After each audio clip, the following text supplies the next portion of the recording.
Ça n'est pas tout, Jean-Michel. Non, parce que nous accueillons maintenant un diplômé de l'école du rire de Lausanne, Mathieu Noël. Bonjour Mathieu Noël. Oui, bonjour. Excellente école hôtelière à Lausanne. Oui, c'est vrai. Oui, C'est vrai. plutôt que du rire. Diplôme Plus que avec l'école de mention, non? Et forcément, Olivier, vous me connaissez. Mathieu, de même que la fin tragique du Titanic n'est pas imputable uniquement à son capitaine, le naufrage d'Europe Midi vendredi n'est pas uniquement imputable à Jean-Michel Apathy. Ah non, ça c'est sûr. Effectivement, je crois que c'est une œuvre collective. Alors bien sûr, la responsabilité du capitaine Jean-Mich et de son second polonais qui n'ont pas vu arriver l'iceberg du 39-21, s'accrochant jusqu'au bout à leur thème foireux sur la neige, Et surtout, si vous êtes en voiture, attention à la neige. alors qu'il ne neigeait pas, Mais si, ou alors mais juste si. sur un périmètre de 10 km² entre Beach et Sarreguemines. Et forcément, ça fait des ordres. Évidemment, Maxime et Jean-Michel ne sont pas blancs-blancs dans cette affaire. Néanmoins, vendredi, ils ont clairement été pris dans un tourbillon de n'importe quoi, une spirale de la loose contre laquelle ils ne pouvaient rien. De l'interview d'Hélène Ségara, qui connaissait sans connaître le mari de Céline Dion, à Philippe, l'auditeur visiblement mécanicien chez Noroto, qui a pris Jean-Michel pour Dominique Chapat en lui expliquant les déboires de sa vanne EGR, comme si Jean-Michel pouvait y comprendre quelque chose, lui qui, grâce au forfait entretien privilège Aston Martin, a juste à déposer la DB9 chez Aston Neu, il s'occupe de tout. Il vient la chercher. Oui. Comment sommes-nous arrivés à cette situation rarissime en radio où le présentateur de la tranche, Hilar, n'arrive même plus à parler et abdique carrément en direct, laissant l'émission en roue libre? Et d'habitude... Pardon, excusez-moi. Effectivement. D'habitude... Je ne sais pas ce qu'il aura pris cette année, le préfet, là, il a peut-être...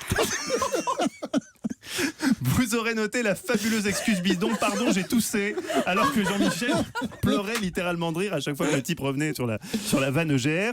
C'est cette débâcle que nous allons analyser aujourd'hui, débâcle que rien ne laissait présager. Jean-Michel avait démarré l'émission sûr de son fait, avec un vibrant édito économique en forme de leçon à Michel Sapin, édito à l'issue duquel il avait d'ailleurs fait un discret appel du pied à François Hollande en vue de l'imminent remaniement. On peut se poser la question, si Michel Sapin ne connaît pas ces chiffres que moi je connais, qui est le plus compétent pour diriger les finances de ce pays? C'est moi. Voilà, si vous aussi, vous souhaitez que Jean-Michel soit nommé ministre de l'économie, signez Exact. notre pétition Boga Boga Bercy 2016. Mais vous sur feriez les Europe deux. 1.fr. Merci Mathieu. Oui, Ministre Ah bah oui. et Europe je Midi. pense qu'on peut On cumuler. peut cumuler, bien sûr, Tout bien cumuler. sûr. On peut pas tout Hélas. cumuler, mais ça, on peut cumuler. Hélas, ce démarrage tonitruant allait bientôt être rattrapé par la triste réalité des faits. René est mort. René est mort quand Jean-Michel Apathy était l'intervieweur politique le plus célèbre de France, qu'il questionnait Laurent Fabius sur la politique étrangère de la France, qu'il piégeait le ministre de l'économie sur les vrais chiffres du déficit. Qui aurait pu croire à l'époque qu'à peine un an plus tard et avec la même véhémence, le même feu sacré, Jean-Michel interrogerait Hélène Ségara pour savoir si, je cite, sans René, Céline serait devenue Céline. Et on ne parle pas là, comme je l'ai cru d'abord, de savoir si Céline, l'auteur de Voyage au bout de la nuit, serait devenue Céline sans la lecture de René Char. Non, on parle bien de René Angélil et Céline Dion.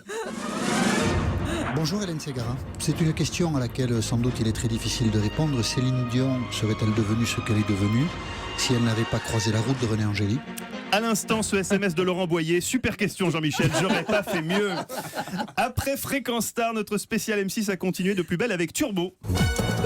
Un 39-21 spécial joint de culasse et injection électronique avec un auditeur pointu, Philippe, qui, ça. se croyant chez Speedy, a oublié le thème initial du 39-21, les potentielles tricheries chez Renault, pour nous faire 8 minutes sur les problèmes de sa vanne EGR. La vanne EGR. Oui. Et cette vanne EGR est tombée en panne plusieurs fois. Et donc, le fait de refaire circuler dans le moteur des gaz d'échappement déjà brûlés provoque un encrassement de toute l'admission et de tout le moteur. À ce stade, Jean-Michel avait déjà largement perdu pied. Maxime Hilar lui faisait signe, tu te débrouilles. Jean-Michel, sentant qu'il allait à son tour basculer en fou rire, a alors décidé d'écourter la séquence Euromaster. Mais ça, mais oui, mais il faut, j'imagine que c'est une vitesse imposée maintenant, 130. Bon, bah écoutez, merci Pierre. On va vous laisser faire le choix d'une nouvelle voiture. Un truc qui pollue. Oui, Restez merci, Pierre. derrière et vous verrez que ça pollue, ça pue et ça fait du bruit. Allez, bonne journée Pierre. Merci d'avoir appelé Europe 1.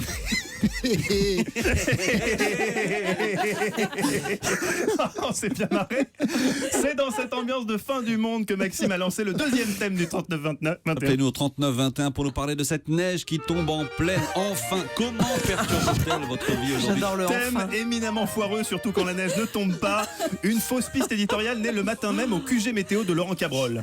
L'antenne, bar collé à Europe 1 où chaque matin, aidé d'un petit quincy, Laurent élabore ses prévisions du jour. Vendredi, il était formel.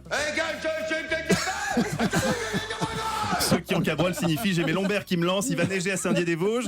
Ni une ni deux, Maxime et Jean-Michel décident d'une spéciale alerte neige. Ce matin, quand j'ai entendu l'alerte orange, j'ai été très surpris. Ah, pourquoi? Vous n'avez pas de neige? un tout petit peu de neige. Ah oui, donc du coup, pas de quoi faire une alerte orange. Non, pas du tout, même pas 5 cm. Je Ah oui. dirais quasiment rien du tout. C'est un temps totalement normal. Oui, c'est ça, oui. Tout le monde circule normalement. Ouais, d'accord. Les routes sont dégagées. Bah écoutez, nous aujourd'hui ici, il n'y a rien. Hein. Eh oui, c'est ça. En fait, on s'est planté de sujet. On s'en doutait, mais il est toujours cruel d'en avoir la confirmation. Oui, je vous le confirme. Ouais. Enfin, heureusement, nos auditeurs ne nous auront pas écoutés pour rien vendredi, puisque notre spécialiste vin et spiritueux hors de prix, Olivier Pouls, leur a donné un super plan. Tenez-vous bien, voici notre nouvelle rubrique, la combine à Poupouls, dans laquelle vous allez découvrir des vins à prix d'amis. Donc on peut vraiment se faire plaisir à partir de 60 € les premiers vins. Et après on peut monter évidemment en fonction de ce qu'on va 60 choisir. €, c'est pas donné non plus. Hein. Alors c'est une bouteille entière quand même. Eh oui, pour 60 €, c'est une bouteille entière que je vous mets, pas une demi-bouteille, pas un pichet de 25, la bouteille entière, c'est ça, les prix négociés. Olivier Pouls.